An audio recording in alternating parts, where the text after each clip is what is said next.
Okay, so this first Episcopal 101 section is going to be kind of a 30,000 feet overview of the origins of the Reformation, and specifically talking about the English Reformation, which is how we get into Anglicanism, or the church that is the parent of the Episcopal Church. To get there, however, we got to back up a little bit. So if you have studied church history or you've done EFM, this is like the 80,000 foot view of very, very general details of about 1,500 years worth of history. So to understand how we get to the Reformation, you have to back up to what the church, like the running start to it. So the beginning of Christianity is, of course, following an itinerant preacher, Jesus of Nazareth. And in the immediate days following Jesus's death and resurrection, the church is basically, what we will come to call the church, is basically an underground movement, right? It's a community of faithful believers who are practicing in kind of conjunction with the Jewish synagogue system, and also kind of independent of it, depending on location. And depending on who is currently emperor will depend on how persecuted Christians are. So sometimes they kind of rub along okay, especially in terms of Judaism, and it's seen as a branch of Judaism, and the Roman Empire is pretty tolerant. And there are other times where the empires have none of it, and that's how we end up with a whole tradition of early church martyrs, people who, like Daniel, are thrown into the lion's den in that kind of model, or face other awful punishments and atrocities for not paying into the cult of emperors and to the Roman system of both religion and government that are the same thing. Fast forward through the first 300 years of this back and forth, we get into the place where Christianity is starting to become more normative, and we get to Constantine, who sees Christianity as an incredible unifying resource and makes it the official religion of the empire. So completely 180s the history of the church and makes it basically the authorized church, to get away from all the cultism and the various camps that have happened under the polyphony of gods that were the Roman pantheon. Also, to unify places that are going to be conquered that have other gods. We're just going to get away from that. We're going to go to one. We're all going to do this one thing officially. So that takes the church from this underground movement to really quickly sanctioned and official, which is it's a big flip in how the church practices. So then we go into the season of church councils, and this is where leaders and bishops of the church from all over come together in councils to argue out what it is actually we're doing. Because we've been this underground movement for 400 years. There's no official anything, right? It's doctrine based on who's taught you Christianity or what community you live in. So those ecumenical councils are going to gather with the idea of what is it that we as Christians actually believe? What is basically what we maybe call orthodoxy? And that's how we end up with what we now have as the Nicene Creed and the Apostles' Creed, as well as a lot of those early church statements about who is Jesus and what are we doing together in church. And part of that comes the first division in the church, and it comes from one of the second councils on the creed, and it is an argument over a single piece of the creed, less than a line, it's half a line, and that is the first big church split, which basically becomes the Western or Latin church and the Eastern church.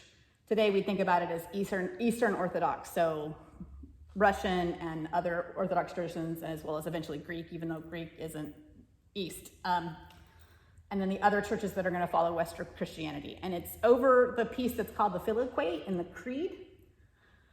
So in the last part of the Creed, it talks about the Holy Spirit.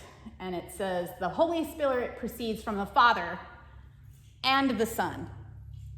Well, the Western church was with and the Son, and the Eastern church said that didn't belong there. And that was not an argument that could be settled. So you have that first place where there are two different streams of Christianity. And for a long time, it's just those two kind of in their independent straits. So we're going to focus largely on the Latin branch of that division, because that's eventually how we get to Christianity in England. The Latin Church over the next 1,000 years goes through all of the revisions of what we now think of as Roman Catholicism. Power becomes centralized in Rome. We develop the papal system of who becomes pope and how the pope manages over the greater church. That's a whole lot of detail. That's like 300,000 feet. So if that's something that really interests you, there's tons on that piece or that period of history, but we're gonna not delve in it too much in this setting.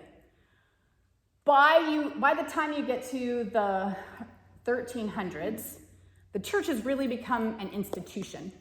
It is often in power struggles with monarchy and or other systems of government to who holds power and who gets to decide what. Namely, who's going to say who gets to be bishop? Who's going to say where the tithes from this land go? How are the poor going to be ministered to? So it's a whole history of back and forth over who holds power and who gets the decision and who has property. Obviously, the church becomes a huge property holder and has a huge income base, right? All of those tithes plus if they have land rentals, they have income from that, and that becomes a whole system of bringing in financial things to the church. Well, and when you become an institution and you need money to support that institution. So the church started ways of how do we basically improve our stewardship. And then when stewardship reached its racks, then it started looking at it from a corporate perspective. What can we sell? And of course, most notoriously, the thing the church did to bring in money was sell indulgences, which was literally letting people buy their way into heaven. I mean, that's maybe a really crass way to put it, but that's kind of what it boils down to, is that for your extra tithe, you're going to get whatever. And sometimes, originally, those indulgences came out of acts of service. That's how the crusades were propelled. If you went on crusade, you got the get out of purgatory free card, because you had done this wonderful service for God and the Holy Emperor, or the Holy Roman Emperor / all of Christendom, because by that point, we don't have that the empire is no longer an empire, it's a country, basically. As that power base becomes solidified, people start going, hey, wait a minute, that's not what we're supposed to be doing. This isn't what I think is the thing. Maybe we shouldn't be selling people's salvations. And there are other places, of course, where this comes up in tension. The question about who or how clergy is educated is a big controversy, is the cycles of clergy being highly educated for a while and then being, oh wait, we don't have enough priests, so let's ordain whoever we can, and maybe ordaining some people who don't necessarily read or write especially well, but then they're going to have to teach people. That's probably a bad idea, but we don't know how else to do it, so this is what we're going to do. And there are cycles of that, right? It's not like one specific period of history, but that's one of the big things that becomes a reaction. People are, hey, this priest really doesn't know that much and probably doesn't speak Latin really well. And if you're an educated layperson, if you happen to have some whatever training, whether it's because you're a merchant and you have to read and write to do those things, and Latin is a universal language, and you know your tiny little bit of commercial Latin is better than the priest, that's going to cause some tension. So even before Martin Luther, there are some people who try and call out the institutional practice of indulgences. And John Wycliffe in England is one of them. Jan Hus from the University of Prague is another one. And those early criticizers of the church corporate, things don't go very well for them. Most of them face some very severe persecution. Some of them die for their stance, whether they're excommunicated or not. And initially, those reactions by the general public are, oh, well, that's probably too bad, but you are against the church, so this is what you deserved. But that opinion starts to shift, and there are a couple of big reasons for that. First of all, the improvement of trade and relationships between countries, so information is being shared at a greater rate. Also, the fact that there are more lay people who are ordinary people who, because of that new merchant class, are becoming educated. Also, the invention of the printing press. It is a game changer because not only is the Bible taken from Latin into vernacular languages, it's able to be cheaply reproduced. So prior to the printing press, you either had a monk somewhere making a copy of a Bible, or you were going to try and share pieces of literature with other people, right? Like prior to the invention of the printing press, a handwritten book is a hugely expensive, not accessible item. Only the very wealthy are going to own their own books. Well, printing press changes that. So on top of both English, German, and other language translations throughout Europe, as well as those Bibles then being able to be reproduced, a lot of people are suddenly understanding what they've been taught isn't exactly what Scripture says. Maybe it comes from Scripture, but it's not how they understand or hear it once it's in their own language. So that starts to bring up, particularly with the educated middle class, what are we doing? What's going on? This happens kind of all over Europe, but the forerunner who really starts off the change of what we now call the Reformation is Martin Luther. So Martin Luther he was a monk, right? Like he's just a average German, reasonably educated church person. And as he starts in deepening his own study and his own ministry practices, he has all these things about what are we doing? And one of the biggest, of course, is indulgences. So in 1517, he publishes his 95 Theses or arguments, which may or may not have been nailed to a Wittenberg church door. There's a lot of debate with historians about whether that actually happened or not. Of course, legend has, that's what it was. And it is asking a bunch of questions of challenging, why are we doing this? And his initial response is just asking for a reasoned debate about, let's talk about these things. Why are we doing them? Give me the language to understand why we've made these choices. His initial intent had nothing to do with Reformation as in terms of making a new tradition. It was supposed to be an internal Reformation, like a judgment call about, hey, how do we make our institution better? Well, the powers that be ignored Luther. They never addressed his claims. So, he didn't like that very much, so he kept yelling about it, and yelling about it, and yelling about it, and eventually was excommunicated, with his original case for Reformation never formally addressed by the papacy or any of the other layers of command/oversight within the church. And then, of course, the whole German Reformation takes place. Now, I'm not going to get more into that other than to say it is a very long and drawn-out process, and it's a span of years over Martin Luther's life where he has followers and people who agree with him and other reformers, as also pushback from both church and state. And there's times where he has to go into hiding. One of his most famous treatises that sort of laid out what he was doing was actually rebuffed by an English king, a man we all know as Henry VIII. Henry said, this is ridiculous. You are not being true to Mother Church. What are you doing? And for that, the Pope named Henry VIII Defender of the Faith, which in a minute gets really ironic in a way that's actually, well, I find it hilarious. I don't know, maybe it's not hilarious, but I find it really funny. There are a lot of movements throughout Europe about people who are responding in the same way that Luther is in their own different places. And I'm not going to get a whole lot into that because I want to really shift us to where we begin. But that conversation, along with Luther, Calvin, I've suddenly lost his name. He's Zwingli. He's the Swiss theologian. All of these people are having conversations either via correspondence or the public forum with one another. Another thing that the printing press gives you, in addition to books that are affordable, is it gives you basically the 16th century version of Twitter, which is the leaflet.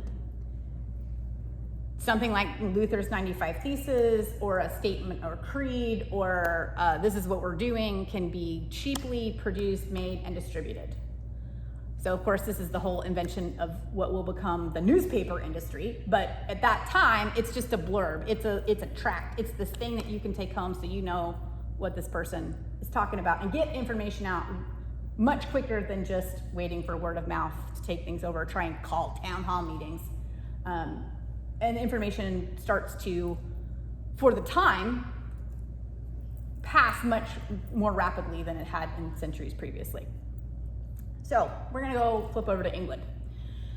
A lot of people put the Church of England solely on Henry VIII. And he is probably the impetus of what we now know as the Anglican tradition. But Henry VIII is not an Anglican. So it all begins with the issue of having a legitimate heir. Henry's first wife, Catherine of Aragon, gives him a daughter, but they do not have a son together. And Henry, being a traditionalist, is not okay with this.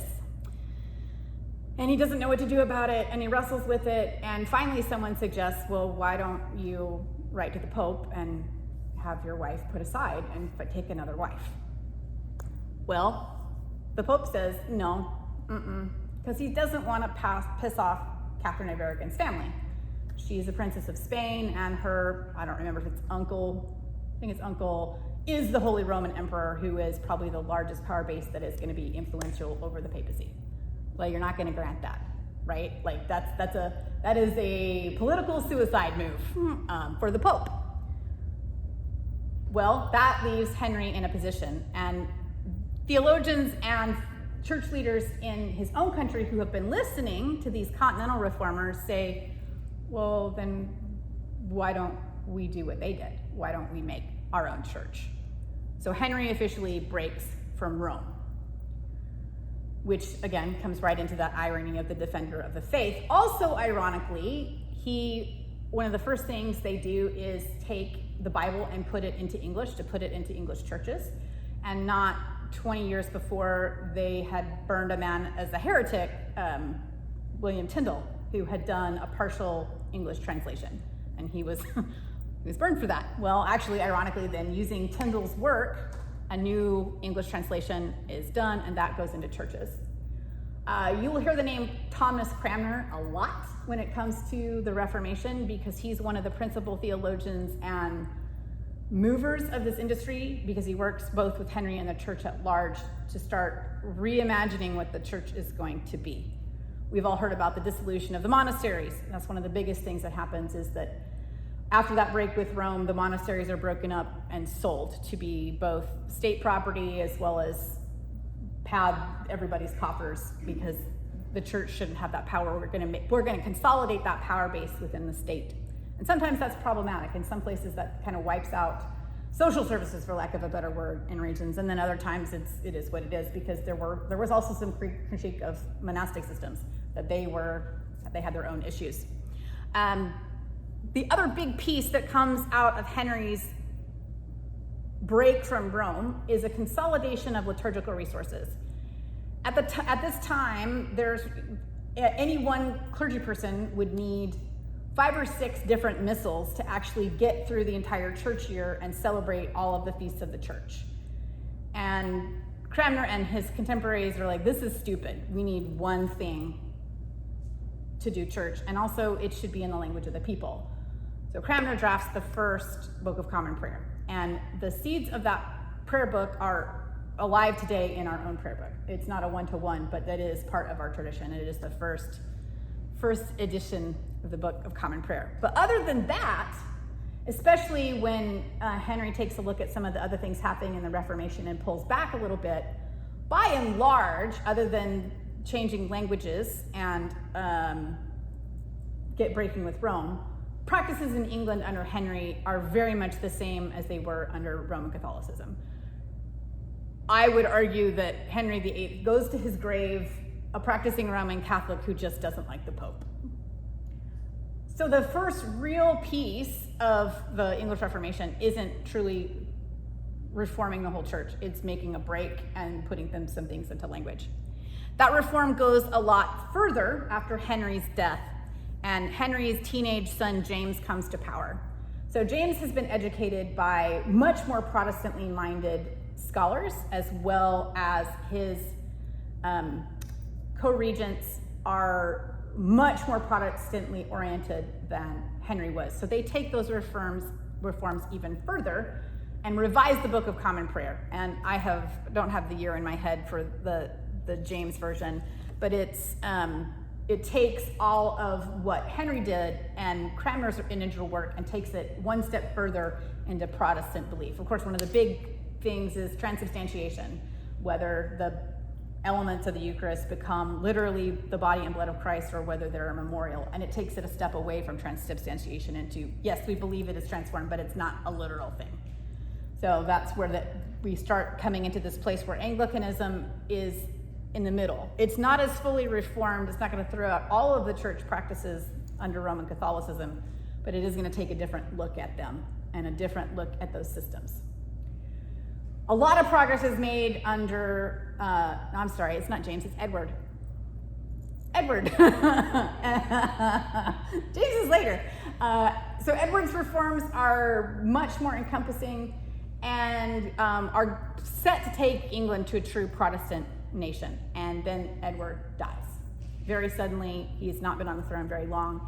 And his very Catholic sister, Mary, ascends to the throne and basically flips England 180 and goes back to Roman Catholicism. It is a time of incredible turmoil and tension within the country. And a lot of people who were in power get thrown out of power. People who had been hiding come back to the country. It becomes a time of very difficult political situations. Well, Mary doesn't live very long either. It's likely she had a form of cancer, and she died after 5 or 6 years of a very pretty, what is known as a pretty bloody reign, and her sister, Elizabeth, takes the throne.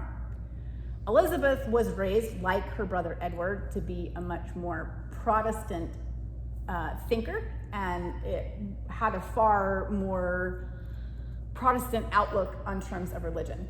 She also didn't believe in actually telling people how to worship. She was fine with the idea of people basically owing allegiance to Rome and being Roman Catholic or being Protestant.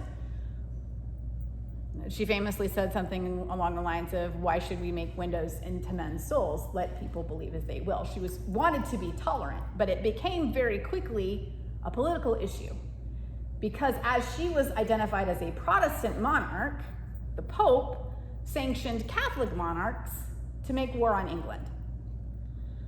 Particularly Spain comes in the picture, and England comes under very viable threat from outside Catholic forces, and Catholic forces within England basically threatened to overthrow her monarchy. So that takes her wish to be more liberal and tolerant to becoming more of a hard line of, no, we are going to follow a Protestant tradition.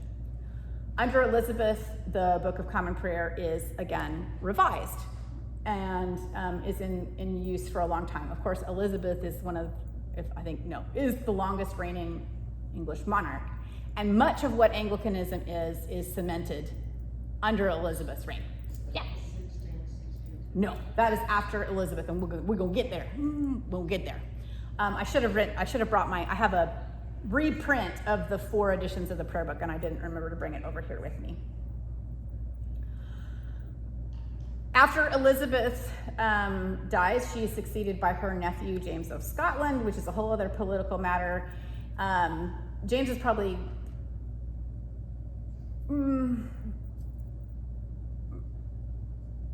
could have done a lot more with the church than he does, but has other things on his plate.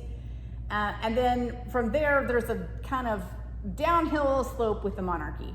And the monarchy is basically done away with in one of the first English civil wars. And for a very short time, a period of about 12 years, England is a commonwealth with no monarchy, but it does basically have a dictator. And under his incredibly Protestant, incredibly non-Catholic reign, and that's Oliver Cromwell, the prayer book is outlawed for a period of about 12 years. So the faithful English are trying to figure out what they need to do, and there's basically a whole nother move of underground Anglicanism, which is really crazy to think about. when Cromwell's government falls and the Church of England is reinstituted is when we get the 1662 Book of Common Prayer, which is still to this day the English Book of Common Prayer. They have other subsequent or subsidiary prayer books and liturgies that are at use in any average English parish, but they aren't, they don't do what we have chosen to do, which is revise every period of however long in years and have a new edition of the prayer book. I'm going to stop there because I feel like if I keep launching forward, I'm going to keep you here all day. But I would love to know if I could answer anything for you. Again, this is like 30,000 feet. We're not going to be tested on. Oh, no. No. And no dates whatsoever. Yeah, Camille, what you got? I'm a little lost. So Cromwell dies. There's an underground church in England. So before Cromwell, during Cromwell, while the Book of Common Prayer is illegal, there are a bunch of Anglican priests who basically develop their own liturgies. Jeremy Taylor is one of them. And then there's like literally in the way that under previous regimes, Roman Catholics were in bolt holes. Well, now the Anglican priests are in bolt holes. Like having renegade liturgy, which is crazy if you think about that. It's a very brief period of history though, but does shape the character greatly of what the national church becomes. And of course, that's one of the things that's crazy, right? Like the Church of England is still a national church. It's still part of, even though there's a separation between church and state, it's still a state institution. The other thing that's interesting about the English Reformation is it's a top-down Reformation. Calvin, Luther, Zwingli, all the other European reformers are people, if not at the very bottom, they're certainly in the lower echelons of power, and their work goes upwards, right? They eventually persuade monarchs and other leaders to go along with them, where in England, it is the monarchy that makes the decision, and it goes on down to the people and is enforced top down, which is just an interesting difference of character.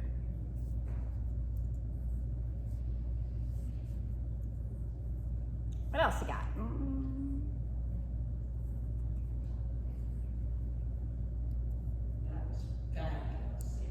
Thanks. Again, this is 30,000 feet, like, right? Like these are the barest, this is the barest bones. To give you an idea, if you are familiar with Diarmid, I can never say his name right, McCullough. The McCullough's Christianity, the first 3,000 years, is this huge book. It's used as neophilm text. If you're familiar with that, it's fabulous. There is a book that is 3/4 of long that he also wrote that is just on the English Reformation. So there's tons and tons of material and tons of characters and players in the story. If you are into popular fiction like the Tudors, you actually get a lot of Reformation history tucked right into the Tudors or some of those other terrible dramas that Netflix and others have produced for us. It's all a part of that story. You just covered 10,000 pages of McCullough. I did, right? And some of them literally at 120,000 feet, because that's, yeah, you're absolutely welcome. It's interesting that the English still use the 1662 prayer book, Yep. especially since we feel an urgency of getting it revised even as we speak, trying to. It's an interesting tension. There are folks in England who think that the 1662 is completely dated and should be revised, but most of those folks just have gone ahead and used other liturgical resources that are options. If you go to an English village and there's an early service that's traditional, it's the 1662. It's in the very way in that a lot of churches in Alabama will have an early service that is Rite 1, and then there are other churches, the contemporary language Rite 2, which is what we celebrate. That's what English churches do. They will use, their early service will be the 1662, and it will be 16 people and the priest, and then their principal service will be from one of their other authorized liturgies. I think there's like 5 or 6 authorized other prayer books now. I mean, it's a little nutty. But it's, from my very American perspective, it seems to be working out for them, but I don't know. I am not a church I am not a Church of England pastor. I don't have to actually navigate that system. Well, you know what I loved, the most recent, which was what, 82? 1979 is the edition where you're using. Was it 1479? What most people, and certainly proponents of 79, was that we're going back in time in terms of what we had in the prayer book in America. That we Yeah, absolutely. It was more grace-filled. It was more Absolutely. full of, So when we do the session on the prayer book, we'll actually talk a lot about this. One of the biggest impetuses for the redrafting of what eventually becomes the 1979 prayer book is the liturgical renewal movement, which is initially out of Roman Catholicism, but ends up being an incredibly ecumenical movement and rediscovery when we start finding and retranslating pieces of documents that were lost to time, right? Either they physically were not translatable because of what condition they were in, or because for whatever reason they'd been buried. So there are several pieces that gave us clues as to what liturgy looked like in the early church, and that scholarship influenced the redrafting of first the Roman Missal and then a bunch of other Protestant traditions on top of it. It's a really fascinating view, because when you get to the medieval church and our initial prayer book, it's a liturgy that had evolved over 1,500 years, right? With tiny little evolutionary steps that you couldn't trace going backwards, because the changes were because of whatever was going on at the moment. What had been authentic and close to first century in the Roman church was lost because of that gradual evolution as it adapted to places and times. So it may be discussed with the prayer book. Yeah, we'll talk about that, about the prayer book. We'll talk about that a lot when we talk about the history of our prayer book. So the American prayer book begins with the first Anglican church that came over with the first set of settlers. And initially we're using that 1662 in one version or another. And then as we become the daughter of that church and become our own church, that changes into something else. And we'll talk about that and how we get to what we have now. Because it's not like we just took the 1662 and swapped out England for the US. It's actually way more complicated than that, because our prayer book actually comes out of the Scottish prayer book tradition, which is crazy and weird, and we'll talk about that. Bishop is Scottish or ordained. Yes, exactly. Our first bishop was consecrated under it. So next week, we will talk about, we'll get into some of this, because we'll talk about the foundation of what the roots of the Episcopal Church are, and how the Episcopal Church becomes the Episcopal Church from the Church of England daughter as a colony church, and then the evolution of our denominational structure, as well as get into, I won't go too much into this, but into American denominationalism and how the United States is interesting and different in that it is a melting pot / division pot, right? Like culturally, we're different than all of our parent countries and the places where those of us who are from Anglo descent come from. But on the other hand, we took all those traditions and then made tons of different churches out of it, as opposed to, like, originally in Germany, you had the Reformed Church that followed Luther or Lutheranism and Roman Catholicism. In Switzerland, you have, literally, they call it the Reformed Church and Roman Catholicism, right? There's not steps in between. You have two national churches, and that's what it is. So it's a different pot because of where we are and how many places we draw from as a country, which is part of why we end up in the church we are, as opposed to looking something that looks more like the Church of England. Because you can't be a national church if you have freedom of religion. Doesn't work that way.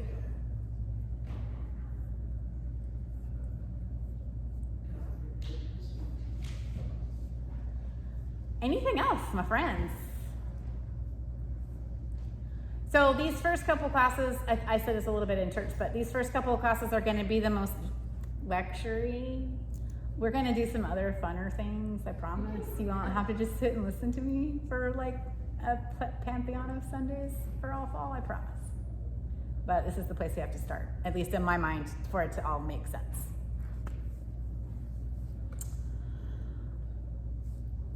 If there isn't anything else, we will call it there.